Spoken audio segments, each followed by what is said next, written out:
Shalom, je vous salue au nom de Jésus. On est au troisième dimanche,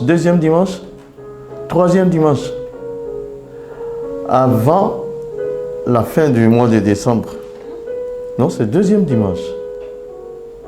Non, le dernier, c'est le dimanche prochain. Ouais, c'est le troisième dimanche. Nous sommes au troisième dimanche du dernier mois de l'année 2025. Que Dieu vous garde, qu'il vous bénisse. Soyez les bienvenus sur notre fréquence du Saint-Esprit pour un autre survol sur l'islam, le numéro 31. Le thème sera aujourd'hui donnez-moi une bonne raison pour laquelle je peux retourner dans l'islam. J'ai dit ça à ma manière. Bon, nous sommes très très heureux dans la grâce de notre Dieu qui nous a accordé le souffle de vie. Jusqu'ici, il nous a secourus. Bon, voilà le thème. Donnez-moi une raison qui me pousserait à retourner dans l'islam. Ce sera le thème de ce jour. Donnez-moi une vraie raison, donnez-moi une raison qui me pousserait à retourner dans l'islam. Moi, c'est ce que j'ai écrit ici. Voilà. Donc, ce sera aussi l'objet en 2026 d'un temps de débat. On va ouvrir ça. Mais pour l'heure, on fait juste un petit exposé. Donnez-moi une raison qui me pousserait à retourner dans l'islam. Bon. Dans le studio ici, on a Joël Goudet au clavier, il y a Martial et Christ Diallo qui sont à la caméra.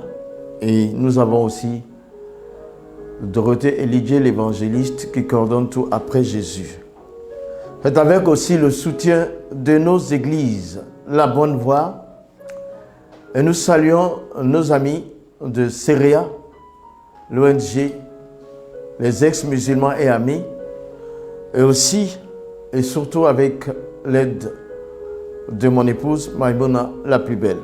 Donc, sur la fréquence du Saint-Esprit, depuis Bergerville, les studios de La Bonne Voie, nous avons un temps que Dieu nous permet. Donnez-moi une bonne raison, j'allais dire, qui me pousserait à retourner dans l'islam. Ce sera notre thème tout à l'heure, à développer un peu en attendant le débat qui aura lieu en 2026. Donc, je vais laisser à notre chantre du jour, Joël Goudet, de nous passer quelques chansons à la gloire de notre Dieu.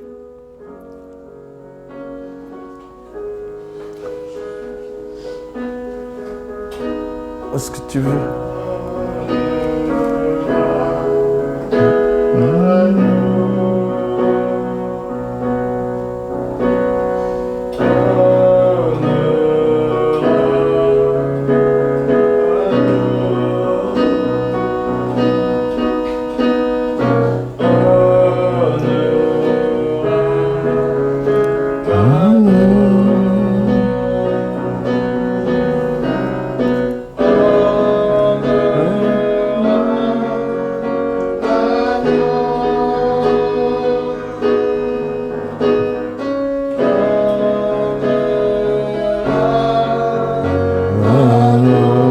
Merci Seigneur.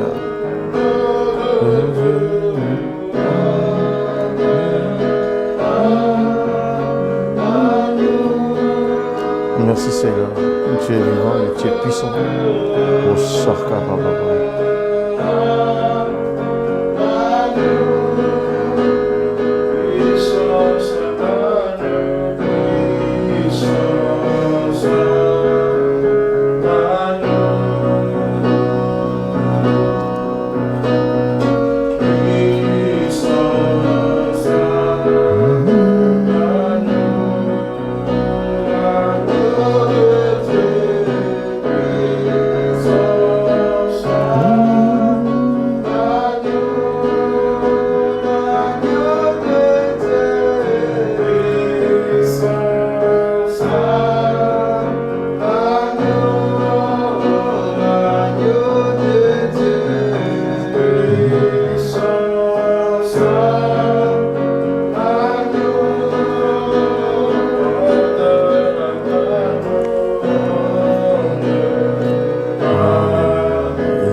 Je vous invite à vous connecter. Le thème aujourd'hui sera très bon. Donnez-moi une raison pour laquelle je puisse retourner dans l'islam. Ce sera le thème tout à l'heure. Donc connectez-vous et partagez. Merci. Encore Joël Goudet.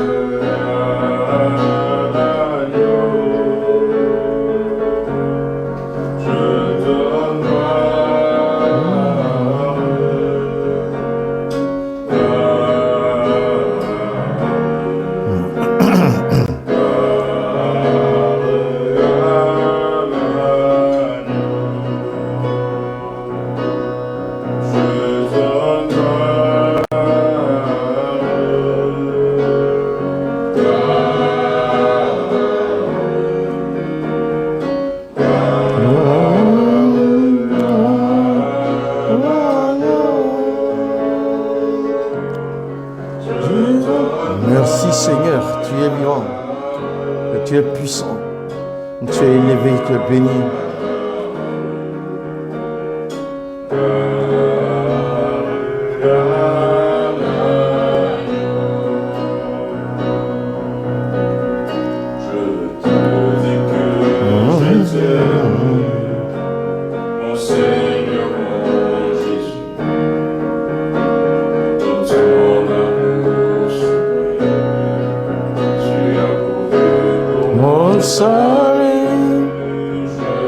Merci Seigneur, tu es vivant et puissant.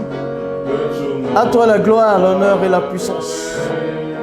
L'élévation, la bénédiction et la sagesse, la grâce et la gloire sont à notre Dieu. Il est grand et il est puissant. Merci Dieu Tout-Puissant.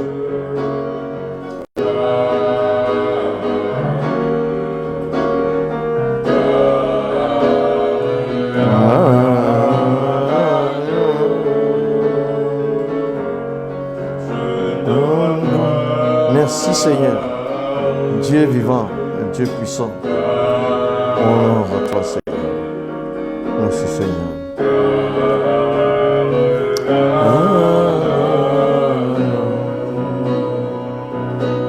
Merci.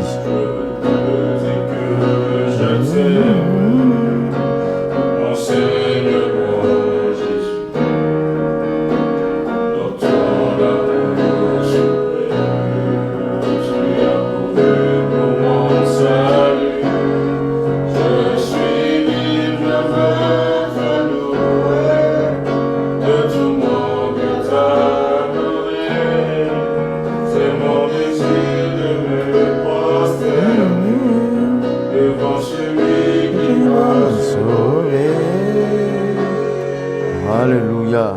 Santa Baba Bado Shotoko. Roma Saraki Barato Soto Iliabara Sedeke. Ramata Sata Rikobodo Soto. Merci Jésus de Nazareth. Merci Dieu vivant et puissant. Merci Dieu élevé et béni.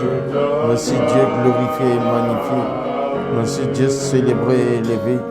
Merci pour tout. Alléluia. À toi c'est la gloire, l'honneur et la puissance, l'élévation, la bénédiction, la sagesse et la grâce, l'immense bonté. Notre Dieu revient à toi. Tu es digne de louange, tu es digne de louange, tu es digne d'adoration. Tu es digne de magnificence. Merci Seigneur. Merci Dieu Tout-Puissant. Merci Dieu de gloire. Merci Dieu élevé. Merci Dieu béni. Tu es digne. Notre roi est Dieu. Sois loué, sois adoré, sois magnifié, sois vénéré. Gloire et hommage à toi. Merci Seigneur. Merci Dieu Tout-Puissant.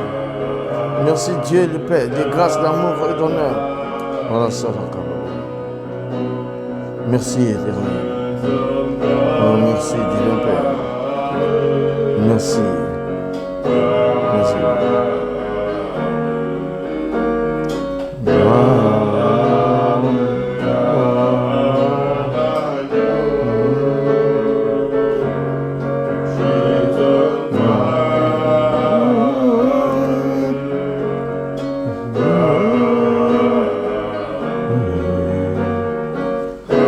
Seigneur. Tu es vivant et puissant. Au nom de Jésus, nous bénissons ta sainteté et magnifions ta gloire. Célébrons ton honneur. Merci, Éternel. Merci. Merci, Dieu vivant et Dieu puissant. Et gloire à ton nom. Hommage à toi. Honneur à toi. Louange à toi. Merci, Seigneur. Merci, Dieu. Que ton nom soit béni. Que ton nom soit glorifié. Que l'honneur soit au très haut.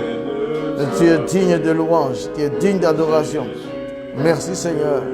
Gloire et hommage à toi. Au nom de Jésus-Christ. Merci, Seigneur. Merci, Dieu vivant. Connectez-vous. On a encore 5 minutes. Partagez et connectez-vous, s'il vous plaît. Nous avons un titre très, très évocateur ce soir encore. Merci, Seigneur, notre roi et Dieu. Merci, Seigneur. Donne-moi une bonne raison de retourner à l'islam. Voilà. Donne-moi une bonne raison de retourner à l'islam. C'est de ça que nous allons parler aujourd'hui. Et puis dans le mois de janvier, ce sera en débat. Merci, Seigneur. Continue.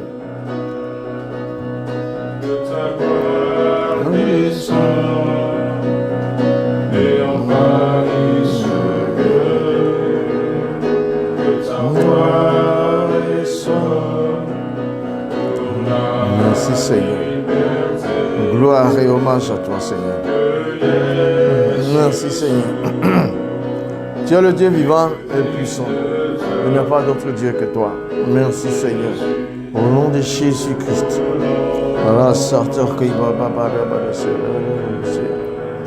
On soit béni, Seigneur. Gloire à ton nom, Seigneur. Hommage à toi, Seigneur. Merci, Dieu puissant. Merci, Dieu glorifié. Merci, Seigneur. Alléluia. On soit béni. On soit glorifié. Hommage à toi, Seigneur. Au nom de Jésus.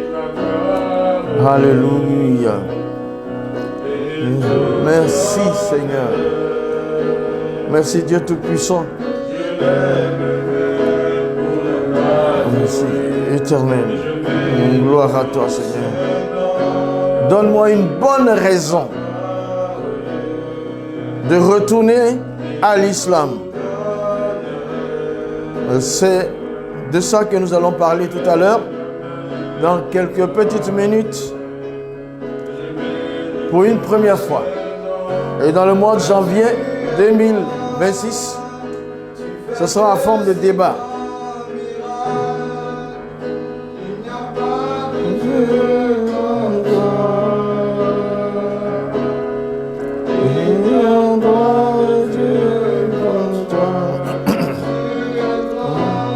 Gloire à ton nom, Seigneur. Honneur à toi, Seigneur. Que le nom de Jésus soit glorifié. Que le nom de Jésus soit élevé. Que l'honneur soit à l'Éternel. Il est vivant et puissant. Partagez, partagez, partagez, partagez, partagez, partagez.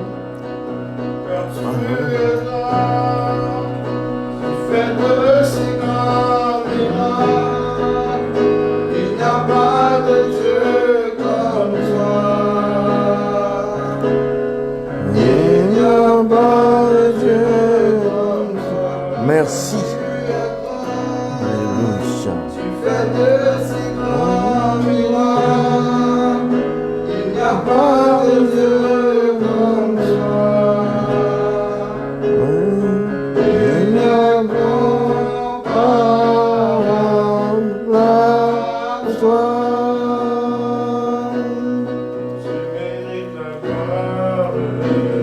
Merci Seigneur, Dieu Tout-Puissant. Nous rendons gloire à notre Dieu qui est puissant et célébré, élevé et adoré. Maintenant Seigneur, notre roi, on va faire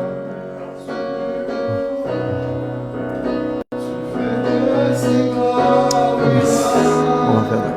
Ok.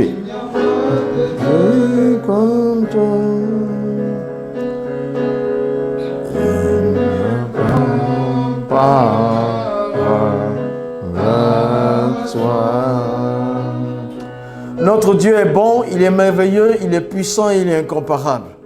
Nous voulons célébrer sa gloire. Jusqu'ici, Il nous a secourus. C'est pour cela que nous allons continuer de travailler. Donne-moi une bonne raison pour retourner dans l'islam. On va tout de suite commencer. Donne-moi une bonne raison pour retourner dans l'islam. Est-ce qu'il y a aujourd'hui une bonne raison pour que moi, Moussa Koné, je retourne dans l'islam après 39 ans de conversion à Jésus?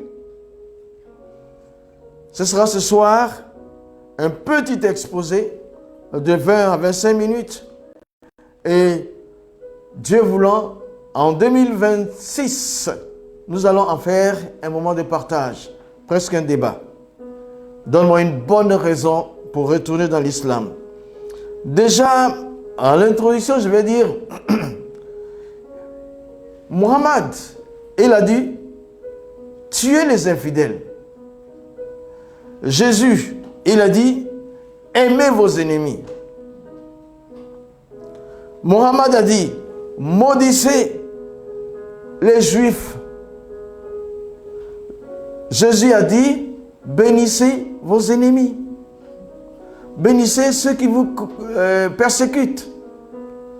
Moi là, je n'ai encore pas la bonne raison pour retourner dans l'islam. Quand Muhammad, il maudit, Jésus, il bénit. Quand Muhammad, il dit, tuez les hypocrites, les idolâtres et autres choses, tous ceux qui ne sont pas musulmans,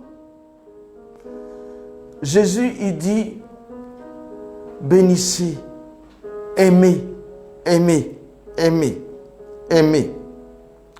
Pourtant, le mot islam veut dire soumission. Mais soumission à quel Dieu? Au Dieu Allah. Mais à quel moment ce mot a été connu? On va voir ça.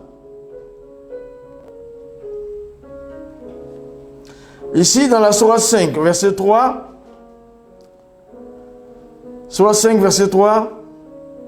Aujourd'hui, j'ai achevé pour vous votre religion. Et j'agrée l'islam comme religion pour vous. Cette phrase du verset 3 de la 5e sourate, ce verset date de l'an 10 de l'Hégire 632. Peu avant la mort du prophète de l'islam, il a dit, aujourd'hui, j'ai achevé pour vous votre religion et j'agrée l'islam comme une religion pour vous. C'est en 632, juste quelque temps avant sa mort.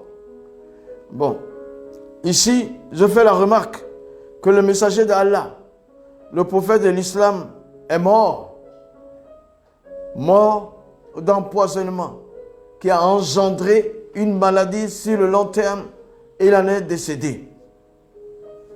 Alors je dis, pourquoi Allah n'a pas protégé son messager?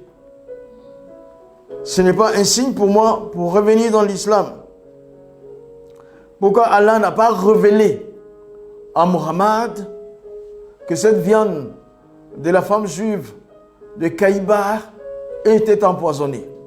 D'ailleurs, c'est ce qu'elle a dit quand Béchir est mort, après avoir pris une bonne poignée de cette viande, il a mangé et il a même avalé. Il est raide mort sur le coup quand le prophète de l'islam avait craché son morceau. Avant de mourir, Béchir a dit, ah, j'avais vu que tu avais aussi mis dans la bouche, c'est pourquoi moi j'ai mis dans la bouche, j'ai avalé, je suis mort. Et il est mort. C'était peu avant la mort de Béchir, qui était un des disciples du messager d'Allah. Mais lui, il n'est pas mort sur le coup. Il a fait appeler la dame, la femme juive, qui a empoisonné le morceau de viande, ou que ce soit le mouton ou quoi, je ne sais plus. Et elle a dit, j'ai pensé que la portion que tu as prise devrait te parler si tu étais un vrai prophète. Cette portion t'aurait averti que c'est empoisonné. Pourquoi tu as fait ça? Tu as tué mon oncle. Tu as tué mon mari. Tu as tué son père. Et tu m'as prise pour épouse. C'était pour me venger. Donc, Allah n'a pas protégé son messager. Et avant de mourir en 632, date de sa mort, il a dit, aujourd'hui j'ai parachevé pour vous votre religion et j'agrée l'islam comme religion pour vous. Et là je dis, mais si un mourant n'a pas été sauvé par son Dieu et qu'il a été empoisonné, d'ailleurs même c'est parce que Allah avait dit, si le prophète Muhammad, s'il avait dit une parole qui n'était pas de moi, je couperai sa horte, je le saisirai par la droite et j'allais couper son artère de vie et personne ne pourrait le délivrer de ma main. Muhammad, justement, peu avant sa mort, il disait, mon artère de vie, je sens que c'est coupé. Donc, de la manière dont Allah a dit qu'il allait mourir, s'il n'avait pas dit uniquement ce que lui, Allah, avait transmis par Jibril, alors il allait avoir son artère de vie coupée. C'est comme cela qu'il est mort. Donc, ça prouve qu'il n'a même pas retransmis exactement ce que son Dieu lui a dit. Un prophète pareil ne m'inspire pas à revenir. Ce n'est pas une bonne raison pour moi de retourner dans l'islam. Comment avant les musulmans se nommaient? C'est en 690 qu'a été mentionné pour la première fois le mot musulman. Bien que Mohammed soit mort en 632 de sa bouche, après sa mort, ce n'est qu'en 690 que le mot musulman a été prononcé. Comment appelait-on ceux qui ont suivi la doctrine de Mohammed? On les appelait des moumines, les croyants, on les appelait les sarrasins, on les appelait les agariens, on les appelait les ismaélites, on les appelait les maghrébins, les voyageurs ou les nomades. Ce sont des gens qui s'étaient soumis à Allah. Mais en 690, c'est là que ça a été connu. Le nom a été connu, musulman. Bon, parlons maintenant sur un point, le dôme du rocher. Le dôme du rocher en Israël. C'était un monument islamique construit en 691. Je pense terminé en 692. 691, terminé en 692. Mohammed est mort en 632. Vous allez voir, je vais donner quelques détails.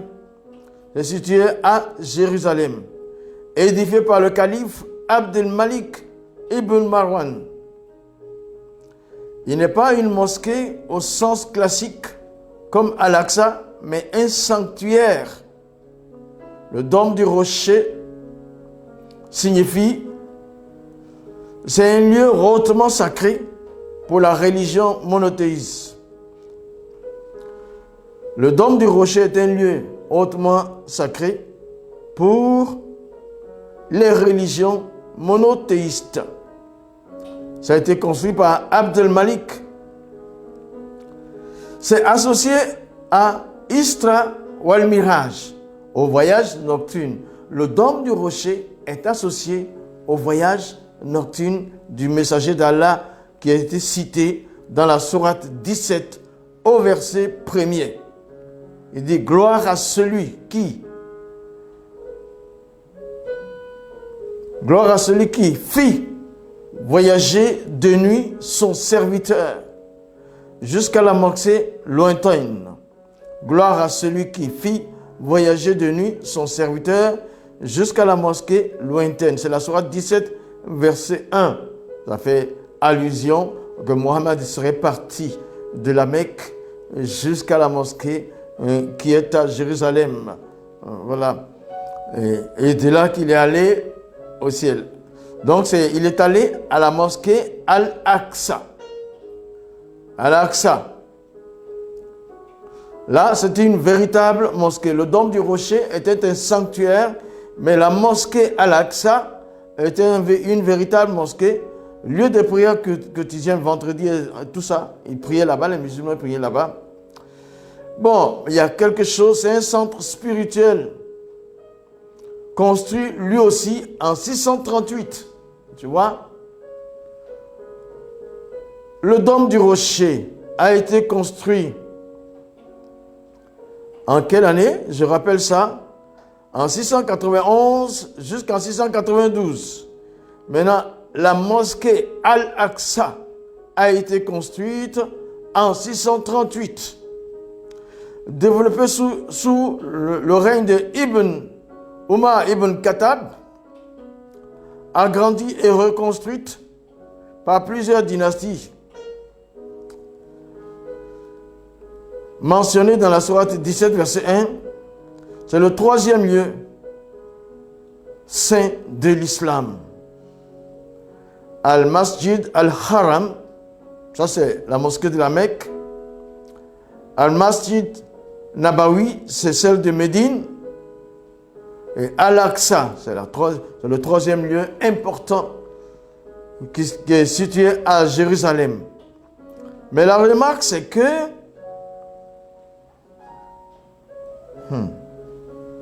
Muhammad meurt en 632 et pourtant la sourate 17 au verset 1 nous dit que Muhammad a effectué un voyage nocturne à partir de la mosquée de la Mecque jusqu'à Al-Aqsa, qui pourtant a été construite en 638. Et Mohammed est mort en 632. Donc, la mosquée a été construite en 638 et lui, il est mort en 632. Comment pouvait-il être dans cette mosquée après sa mort en 632? Et quand il est mort en 632, la mosquée Al-Aqsa n'existait pas. Et le dôme du rocher, lui, il a été construit en 691 jusqu'en 692. Donc, il y a quelque chose ici qui n'est pas une bonne raison pour m'attirer, pour faire revenir dans l'islam, parce qu'il y a du mensonge dedans. Un homme qui est mort en 632 ne peut pas être en train de voyager pour arriver en 638 à Jérusalem et là trouver Bourak, un animal ailé pour aller au 7e ciel.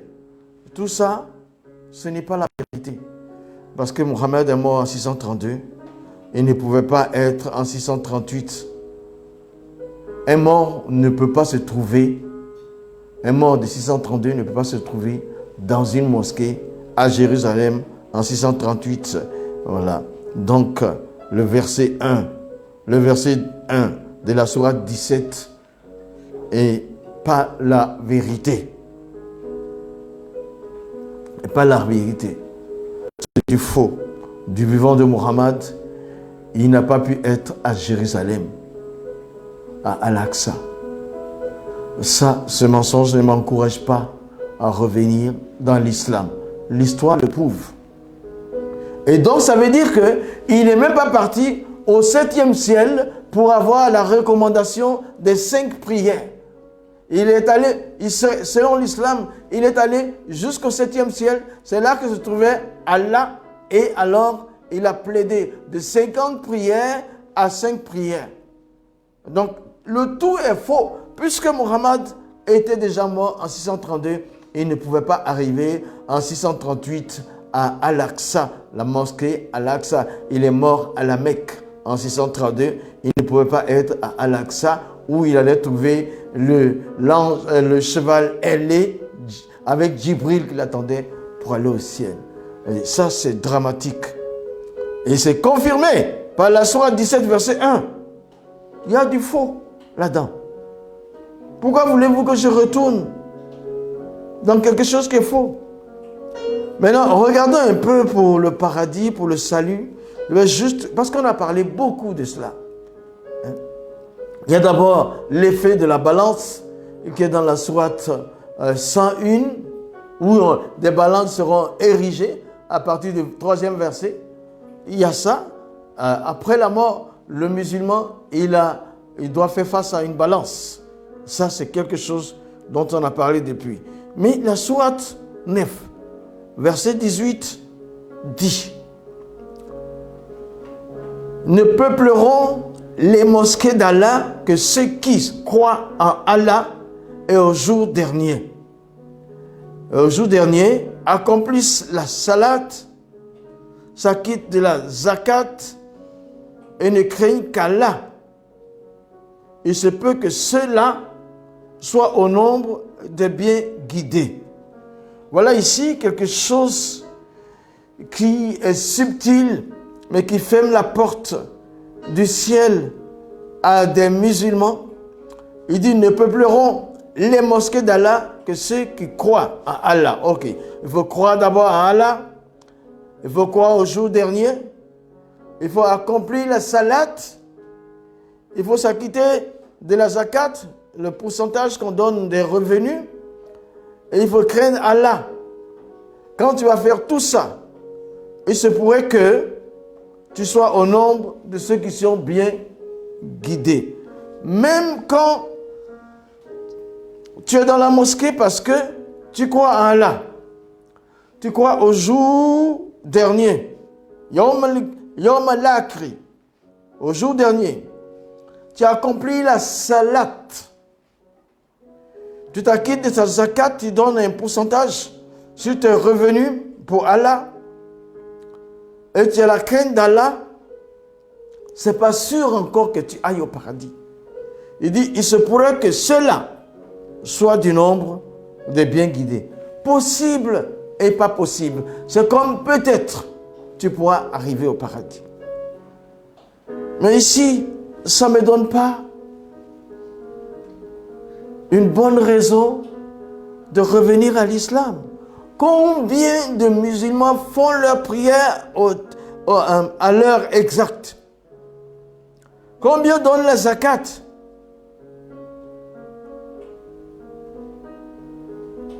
Même à ceux-là, il n'y a pas la certitude d'arriver au paradis. Je préfère Jésus-Christ. C'est mieux. C'est mieux. Il ne me pose ni des balances, ni des œuvres. C'est pour ça que la Bible dit déjà, Ephésiens 2, 8, 9, car c'est par la grâce que vous êtes sauvés, par le moyen de la foi, c'est le don de Dieu, ce n'est point par les œuvres, afin que personne ne se glorifie. Je préfère ce que dit la Bible. La 9e sourate au verset 18 parle des œuvres.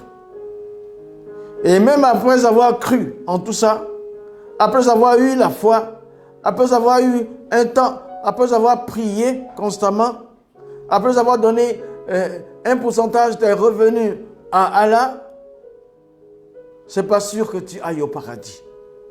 Peut-être tu vas aller. Viens plutôt à Jésus, où la Bible te dit par Ephésiens 2, 8, 9 que c'est la grâce qui peut t'emmener à Christ, au paradis. Voici, il y a Bukhari qui nous parle ici du pont entre, après la balance, après les œuvres, il y a encore le pont entre le paradis et l'enfer qui s'appelle Sirat. Sirat. Il est mentionné clairement dans plusieurs hadiths authentiques, surtout chez Bukhari et Muslim. Voici les références principales. Premièrement, je donne hadith rapporté par Bukhari, par Abu Saïd al-Khudri. Voilà. Sahih Muslim, le livre de la foi. Référence Sahih Muslim, hadith numéro 183. Voici le texte en français résumé. Puis, on placera le pont à Tsirat, au-dessus de l'enfer. Les croyants passeront dessus selon leurs œuvres. Certains comme l'éclair, d'autres comme le vent, d'autres en courant, d'autres en marchant, et d'autres seront traînés. Donc ce seront les œuvres de chacun qui auront encore l'épreuve d'un pont qui sera au-dessus du paradis et de l'enfer. Donc, il y aura différentes catégories de personnes selon les œuvres qu'ils auraient faites sur la terre. Certains comme l'éclair, ils vont vite passer. D'autres comme le vent, ils vont vite passer. D'autres vont le faire en courant. D'autres en marchant. Et d'autres seront traînés. C'est un pont de lime, hein? C'est mince comme un cheveu. Un pont de lame. Quand tu traînes, ça te cisaille, ça te coupe. Il y a aussi un hadith dans Sahih Bukhari, le livre du Tawhid, livre de la foi.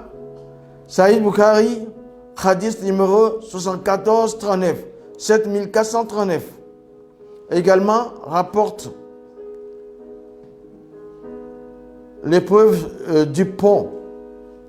Un pont sera dressé au-dessus de la Jahannam.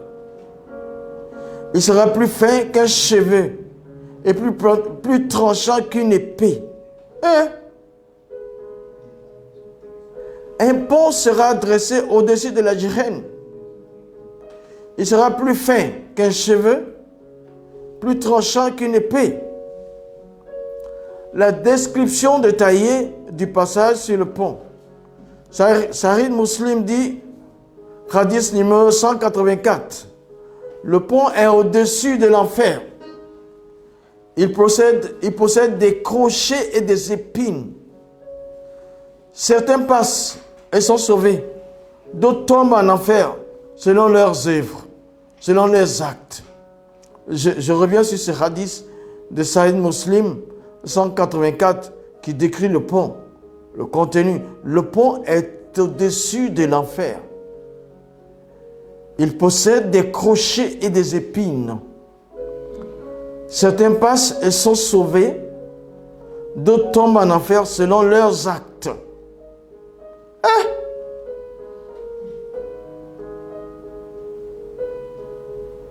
Le pont existe réellement. Il est au-dessus de l'enfer. Tous les humains devront y passer. La vitesse du passage dépend des œuvres. Les croyants seront finalement... C'est difficile. C'est difficile. C'est pourquoi le verset coranique vient en appui. La sourate 19, le verset 71 et 72.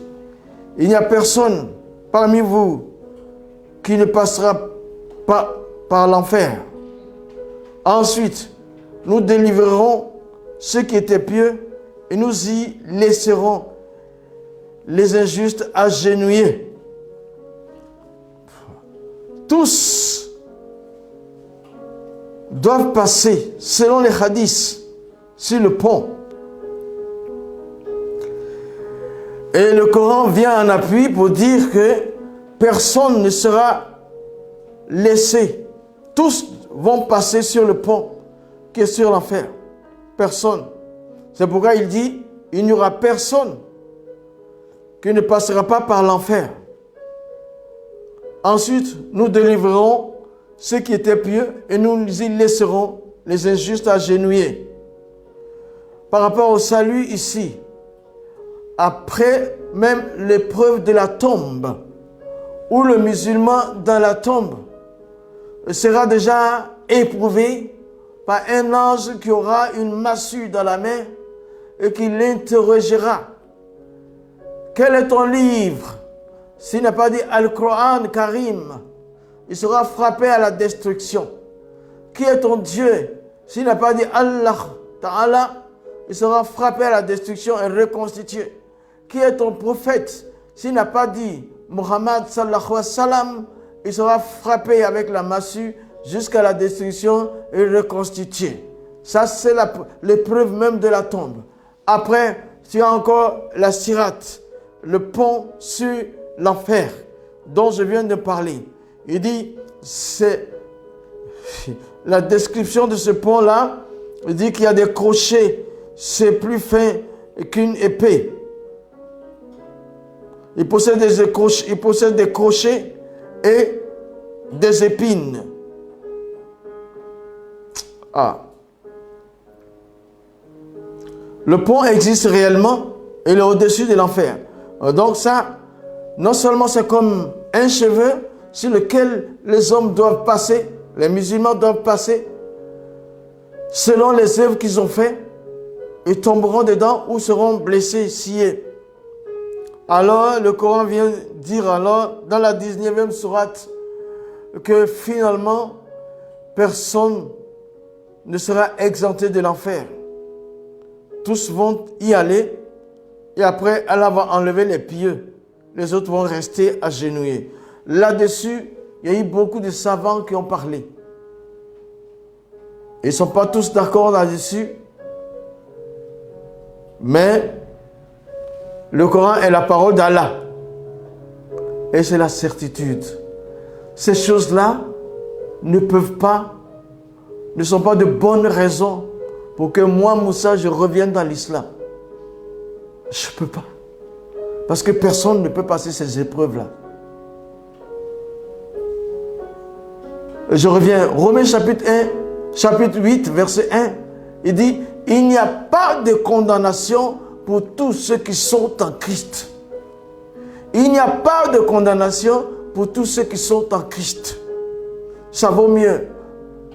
Après 39 ans de vie chrétienne, je me sens confortable dans la foi en Christ. Je ne peux pas retourner pour être éprouvé dans la tombe.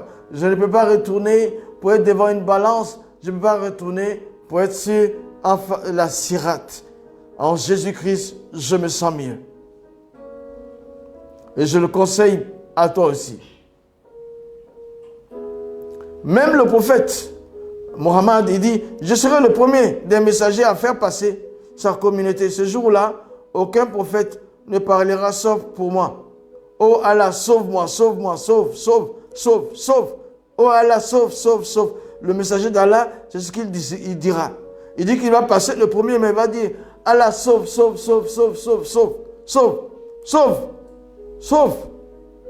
Et puis il va prier pour le salut des croyants. Les prophètes diront, oh, après lui, les prophètes diront, oh Seigneur, sauve. Ils auront prophétisé pour Allah. Mais après, ils demanderont d'être sauvés.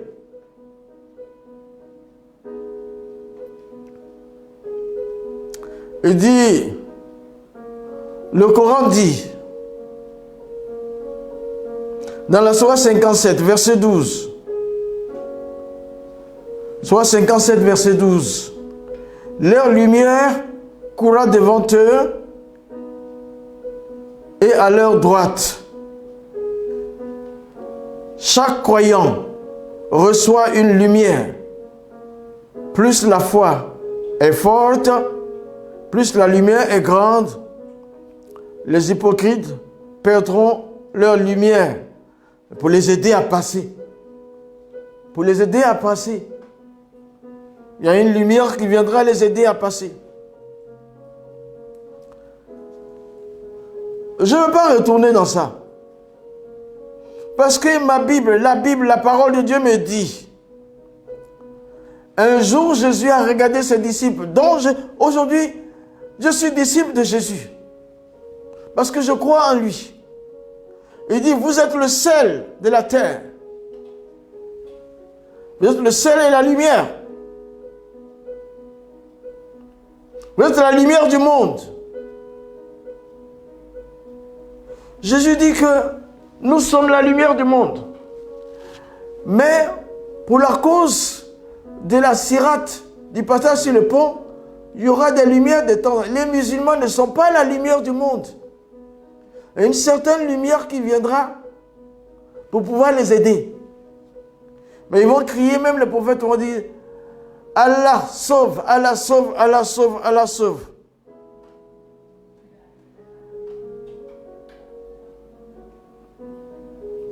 Donc, sur le plan du salut, voici l'invocation qu'ils vont faire. Oh Allah, fais-nous passer la sirate avec sécurité. Donne-nous une lumière parfaite. Et fais-nous entrer au paradis. C'est maintenant, c'est en ce moment-là qu'ils vont chercher à entrer au paradis. Mais nous, sur la terre ici, Jésus dit, en vérité, je vous le dis, celui qui écoute ma parole et qui croit à celui qui m'a envoyé, il a la vie éternelle. Il ne vient pas en jugement, mais il est passé de la mort à la vie. Le jour où tu acceptes Jésus, tu as la vie éternelle, c'est-à-dire la porte du paradis est ouverte pour toi.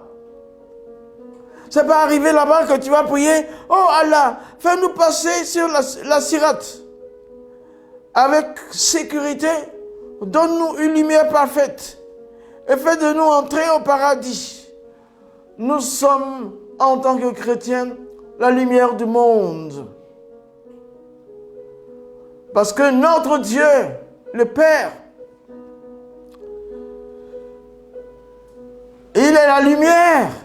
Il fait de nous la lumière quand nous avons donné nos vies à Jésus.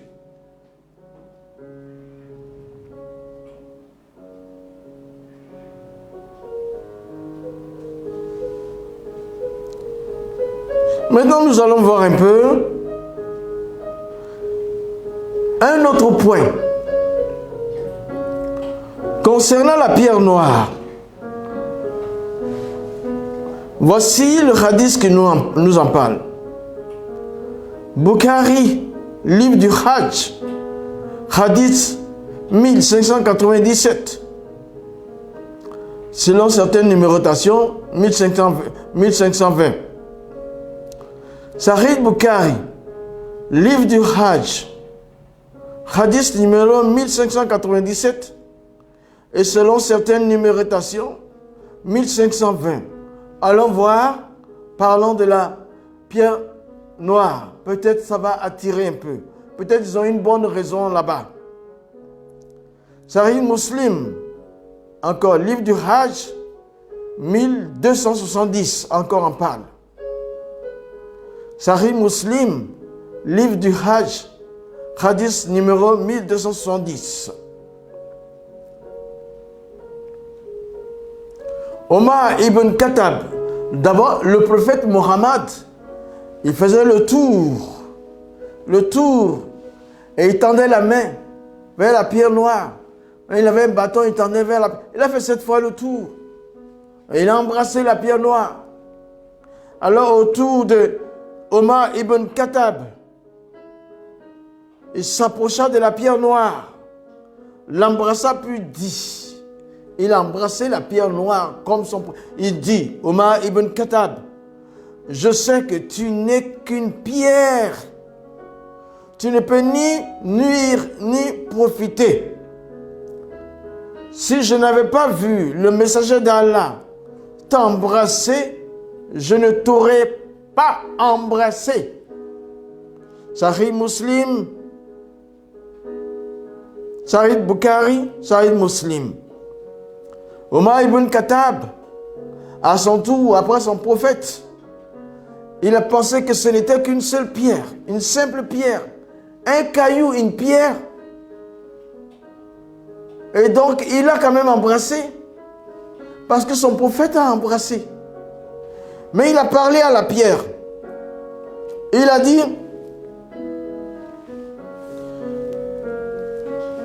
dit, je sais que tu n'es qu'une pierre. Tu ne peux ni nuire, ni profiter. Si je n'avais pas vu le messager d'Allah t'embrasser, je ne t'aurais pas embrassé. Ici encore, il n'y a pas une bonne raison pour me faire retourner à l'islam parce que le messager d'Allah embrasse un caillou, une pierre. Une pierre. C'est de l'idolâtrie. Mais son disciple, Omar ibn Khattab, lui aussi, comme il a vu son dévancier, son prophète, le faire, il vient aussi au niveau de la pierre noire et il embrasse, mais il parle. On a un témoignage de Omar ibn Khattab. Si tu es sûr que c'est un caillou, mais pourquoi tu embrasses? Juste pour suivre ton prophète, pour faire du shirk. Il dit, je sais que tu n'es qu'une pierre. Tu ne peux ni nuire ni profiter. Si je n'avais pas vu le messager d'Allah t'embrasser, je ne t'aurais pas embrassé. Mais pourquoi tu l'embrasses? C'est un caillou, Omar. Ne suis pas ton prophète, tu vas aller en enfer avec lui. C'est de l'idolâtrie. Et moi, je ne peux pas retourner dans l'islam pendant que le dévancier des musulmans, le messager d'Allah, embrasse un caillou. Alors, le Hajj, ils s'en vont tous s'embrasser un caillou. C'est de l'idolâtrie. On va continuer pour voir. Parce que Omar vient donner la preuve qu'il ne faut pas retourner dans l'islam. Mais la pierre noire, dit-on, aura des yeux et une langue. Voici la référence du hadith qui dit que la pierre noire, Al-Khajal Al-Awad, Al-Khajal Al-Awad, aura une langue. La référence du hadith, Sunan at-Tirmidhi. Sunan at-Tirmidhi, hadith 961. Sunan at-Tirmidhi, hadith 961. Après, tu as Sunan Ibn Majah, hadith 2944. Sunan Ibn Majah, hadith numéro 2944. Musnad Ahmad. Musnad Ahmad, volume 2, page 4.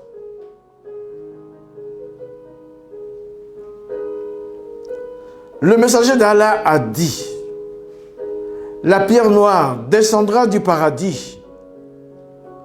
Le jour de la résurrection, elle aura 2 yeux. Elle aura 2 yeux avec lesquels elle verra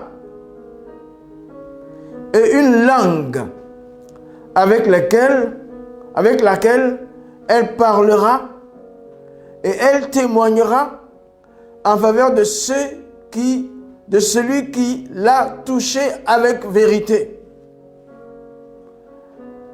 Ce n'est pas encore la bonne raison pour moi pour retourner dans l'islam. Une pierre aura des yeux pour voir, 2 yeux pour voir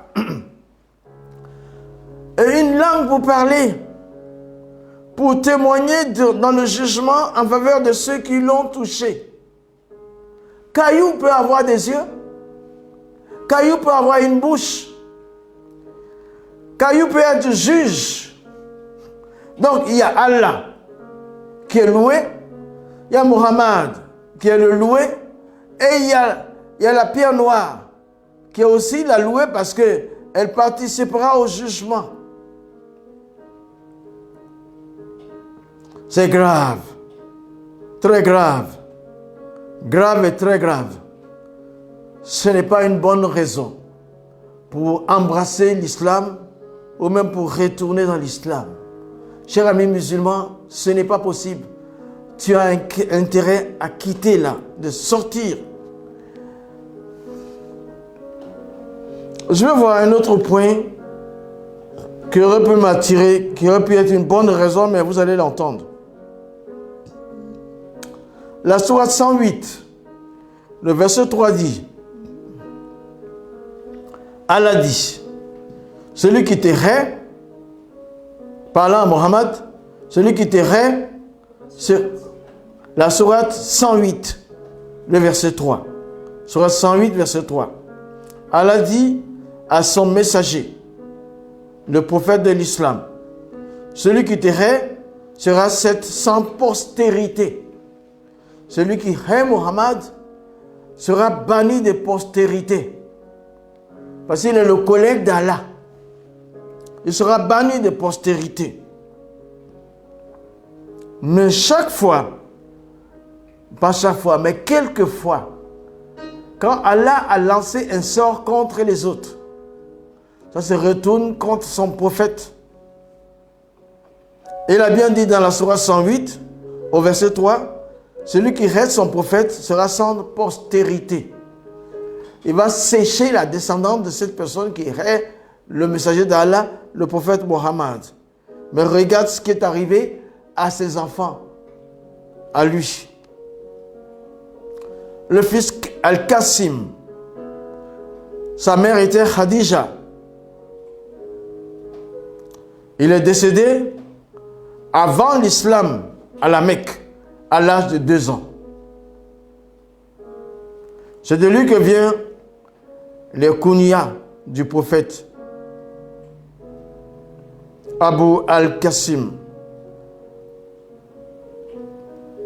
Abdallah, appelé aussi Tahir, mère de Khadija.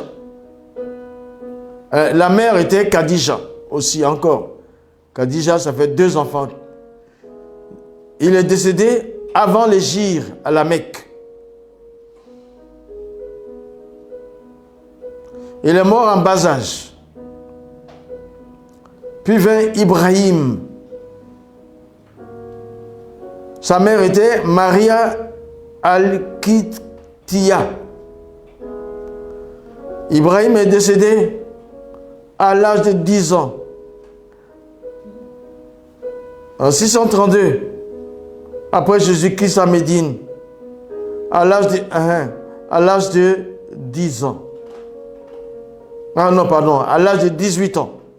Il est décédé à l'âge de 18 mois, pardon. Ah! Ibrahim, sa mère était Maria Al-Qibtiya.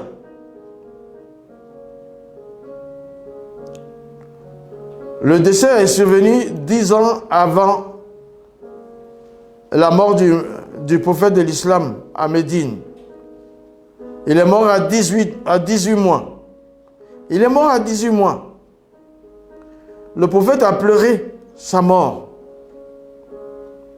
Les filles, il y avait Zainab. Zainab, sa mère était Khadija. Khadija était la première femme de Mohammed. Elle avait 15 ans de plus que lui, en âge. Zainab est décédée à l'âge de 8 ans. Enterrée à Médine. En 629 ou 630. Après, c'était Rukia. Sa mère était Khadija. Khadija a eu beaucoup d'enfants.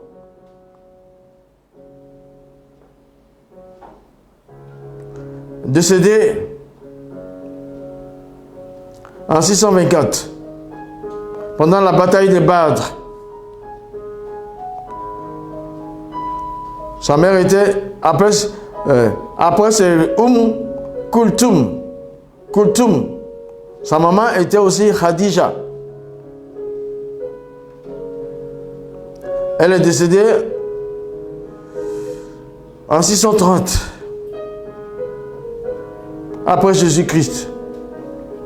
Fatima Azara, sa mère était Khadija encore.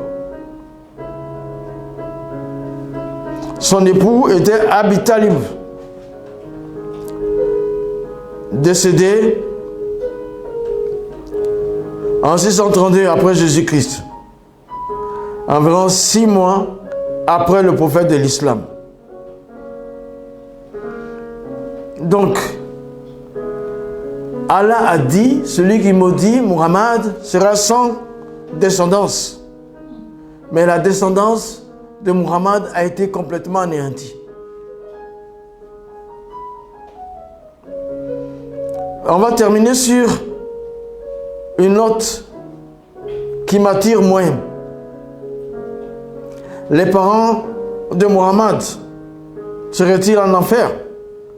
Abu Huraira rapporte. Le messager d'Allah visita la tombe de sa mère.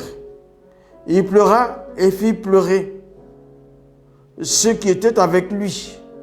Puis il dit: j'ai demandé la permission à mon Seigneur de demander pardon pour elle, mais il ne me l'a pas accordé. J'ai demandé la permission de visiter sa tombe. Il me l'a accordé. Visitez donc la tombe, car elle rappelle la mort. C'est Sahih Muslim. Il a visité la tombe. Il a demandé à Allah, il veut prier pour demander le pardon des péchés de sa mère. Allah dit non, elle ira en enfer. Un Dieu qui ne peut pas sauver les parents de son messager. Les références, encore on va voir les références. Hadith, Sahih Muslim, livre de la foi, Kitab al-Iman, hadith numéro 203. Hadith numéro 203.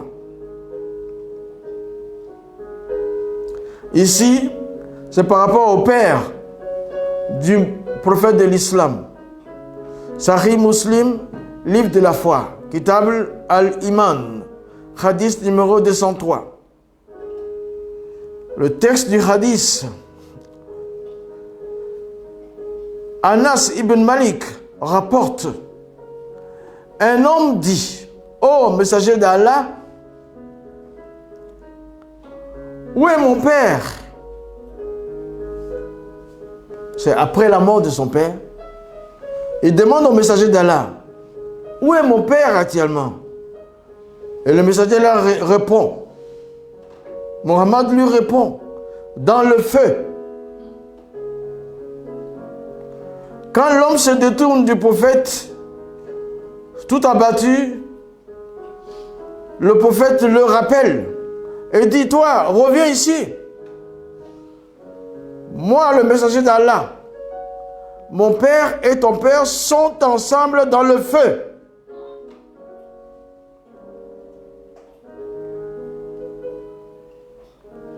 Le hadith, c'est numéro 203, Sahih Muslim, Kitab al-Iman, livre de la foi. Un homme, son père est décédé. Après, comme le prophète est là, il dit: prophète, quelle est la destination? Où se trouve mon père actuellement? Le prophète lui dit: il est dans le feu, ton père. Et l'homme, tout abattu, donnant le dos, comme si il t'a suivi, toi, le prophète, et maintenant il est dans le feu. Ou bien il ne t'a pas suivi. Après, il lui demande, le prophète le rappelle: dis-toi, un tel, reviens. Mon père et ton père sont ensemble dans le feu.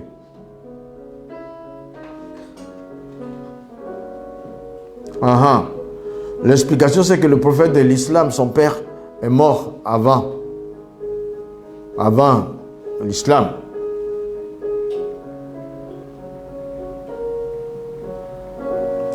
Et il est mort polythéiste. Donc il ne peut pas être sauvé. Mais ça pose la question, ça pose le problème de... En fait, il n'y a rien qui puisse m'attirer dans l'islam parce que le messager d'Allah, son prophète, n'a pas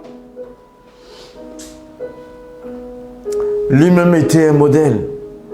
Je passe sur le fait qu'il a épousé cette jeune fille, cet enfant à 6 ans, et il a connu sexuellement parlant, en 9 ans. Qu'il est même allé arracher la femme de son fils adoptif. Et le Coran, dans son 33e chapitre, en parle. Il n'y a rien qui puisse m'attirer de nouveau dans l'islam. Il n'y a rien. Rien du tout. Jésus est mieux. Jésus est mieux. Jésus est mieux. La Bible est mieux. Déposez le Coran, prenez la Bible. Déposez les hadiths, prenez la Bible. Prenez la parole de Dieu. Jésus est encore vivant. Il veut te sauver. Comme il a fait pour moi. Il y a bientôt 40 ans. Il y a 39 ans. Bientôt 40 ans. Il m'a sauvé. Il m'a sorti de l'islam. J'étais un missionnaire aux côtés de mon père. J'ai été muezzin, j'ai été imam. J'ai conduit la prière pendant des années. Mon père était missionnaire de l'islam. Partout où il allait, il bâtissait une mosquée. Et j'étais son assistant. J'ai appelé les gens à la prière. Je me suis trouvé dans la mosquée assis avant les heures pour prendre avec mon chapelet pour intercéder pour le messager d'Allah, le prophète de l'islam, en récitant Allahumma sall ala Muhammad wa ala ali Muhammad wa salam taslim Allahumma sall ala Muhammad wa ala ali Muhammad wa salam taslim Allahumma sall ala Muhammad wa ala ali Muhammad wa salam taslim. Que Allah donne la paix à mon prophète. Que Allah donne la paix à mon prophète. J'ai intercédé pour mon prophète d'alors en tant que fils d'imam, en tant que petit-fils d'imam, en tant que missionnaire de l'islam, en tant que muezzin, en tant qu'imam. J'ai intercédé 35 années. Et le prophète, que pouvait-il faire pour moi? Rien. Heureusement, Jésus-Christ est venu me chercher. Pour que lui me dise après que son père est en enfer. Que sa mère est également en enfer. Alors que la maman de Jésus est la femme la plus honorée du Coran. Il dit, elle est supérieure à toutes les femmes. Sa mère, la maman de Marie, avait intercédé pour que Marie arrive. Elle l'avait sécurisée dans le Coran. Elle est sauvée pendant que les parents de Mohammed sont dans le feu. Et lui-même les a rejoints. Et vous voulez que je retourne là-bas? Il n'y a pas de raison valable. Toi qui es dedans même, sors de là. Sors de là. Sors de là. Au nom de Jésus, sors de là. Je brise les liens de l'islam sur ta vie. Parce que je t'aime. Abandonne, sors. Au nom de Jésus-Christ. Que la paix de Dieu soit dans ton cœur. Que ton âme soit sauvée. Dans le nom de Jésus. Dans quelques jours, ce sera la fin de l'année. Jésus-Christ, le Seigneur nous a secourus. C'est pourquoi nous partageons l'amour de Dieu. L'amour de Jésus-Christ dans vos cœurs. Acceptez-le au nom de Christ Jésus. Merci Seigneur. Merci pour ce que tu as fait pour nous. Merci pour ce que tu as fait pour les autres. Que le voile se déchire devant leurs yeux. Qu'ils voient qu'ils ne peuvent pas passer par le pont de l'âme sans tomber dans le feu. Ils ne peuvent pas résister devant la balance. Parce qu'ils ne peuvent jamais avoir de bonnes œuvres suffisantes. Je récite encore le verset de Ephésiens 2, 8, 9. Car c'est par la grâce que vous êtes sauvés. Par le moyen de la foi. C'est le don de Dieu. Ce n'est point par les œuvres, afin que personne ne se glorifie. Ephésiens 2, 8, 9. Verset 10, il dit, nous sommes son ouvrage, ayant été créés en Christ Jésus pour les œuvres bonnes que Dieu a préparées d'avance, afin que nous les pratiquions. Dans la Bible, Dieu prépare les œuvres bonnes pour nous à travers Jésus, pour que nous pratiquions ça, afin d'aller au paradis. Et il dit encore, si quelqu'un est en Christ, il est une nouvelle créature. Les choses anciennes sont passées. Voici, toutes choses sont devenues nouvelles. abandonne Jésus. Abandonne Mohammed. Viens à Jésus. Ton âme sera sauvée. C'est la dernière nouvelle pour cette année que je te donne. C'est avec amour. Je le dis avec beaucoup de passion.